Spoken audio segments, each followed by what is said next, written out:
সেই স্বাধীন দেশে আমরা বাংলাদেশের এই মানুষরা এই বিচার প্রথমে এই বিচার দেখব, তারপরে আমরা অন্যায়ের প্রতিবাদ করব।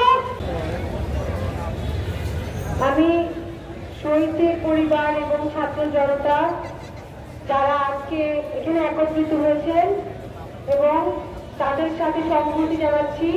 আপনারা আমাদের পাশে দেখেন, আমাদের এক যুগ ধরে যারা গুম হয়ে যাওয়া পরিবার সবাই এসছে আপনাদের সাথে সংহতি জানাতে। আমাদের যে বোনেরা, যে মায়েরা, যেই সন্তানরা তাদের পিতাহারা, আমরা সবাই আপনাদের সাথে আছি। আমার এই শহীদ ভাইদের আত্মার রুহের মাগফিরাত কামনা করি। আল্লাহ তাদের জান্নাতের সর্বোচ্চ জায়গায় স্থান দেন। তাদের এই রক্তের বিনিময়ে আমরা আজকে মুক্তভাবে এখানে দাঁড়াতে পারছি, এখানে কথা বলতে পারছি।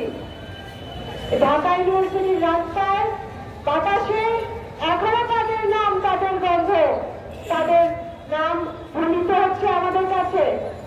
শহীদ আবু সাঈদ কিভাবে বুক পেতে দিয়েছিল আমাদেরকে রক্ষা করার জন্য, আমার দেশকে রক্ষা করার জন্য, একটা স্বাধীন দেশে স্বাধীনভাবে সব মানুষকে চলতে সাহায্য করার জন্য।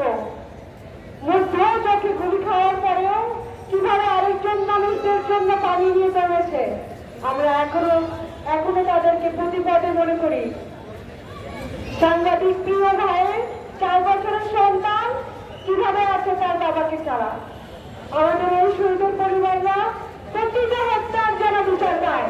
আমাদের যে ছাত্র ভাইয়েরা আমাদেরকে দ্বিতীয়বার বাংলাদেশ স্বাধীন করে এনে দিয়েছে, যে সেই স্বাধীন রাষ্ট্রে প্রতিটা অন্যায়ের, প্রতিটা হত্যার আমরা বিচার চাই।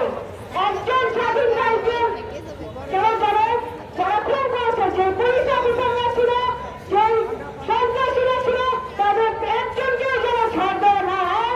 প্রতিটা খুনের যেভাবে আমরা বিচার চাই, আমার শহীদ ভাইদের জন্য প্রতিটা শহীদের রক্ত যেন একজনের যেন বিচার ছাড়া না যায়, আমরা এই আশা করব। আমরা আশার মধ্যে আছি নতুন যে সরকার গঠন হয়েছে, এই স্বাধীন মুক্ত দেশ যারা শত প্রাণের বিনিময়ে আমাদের জন্য দিয়েছে, সেই স্বাধীন দেশে আমরা বাংলাদেশের এই মানুষরা এই বিচার প্রথমে এই বিচার দেখব, তারপরে আমরা অন্যায়ের প্রতিবাদ করব। এই আমাদের দেশকে তারা যেভাবে দেখে যেতে চেয়েছে, ইনশাআল্লাহ আমাদের দেশকে আমরা সেইভাবেই সাজাবো। আমরা সবাই আপনাদের সাথে আছি, শহীদ পরিবারের সাথে আছি। যেই ছাত্র জনতা আমাদেরকে বীরের দেশে স্বাধীনভাবে চলার এই অবস্থায় এনে দিয়েছে আমাদের দেশকে এবং স্বৈরাচারের হাত থেকে মুক্ত করেছে, আমরা তাদের সাথে আছি, একাত্মতা পোষণ করছি। ইনশাআল্লাহ আমরা আমাদের বিচার পাবো, অপরাধীদেরকে আঘাত করা হবে এবং প্রত্যেকটা হত্যার বিচারের আওতায় আনা হবে। আমরা আবারও ধন্যবাদ জানাই, সংহতি জানাই। ধন্যবাদ আপনাদের সবাইকে।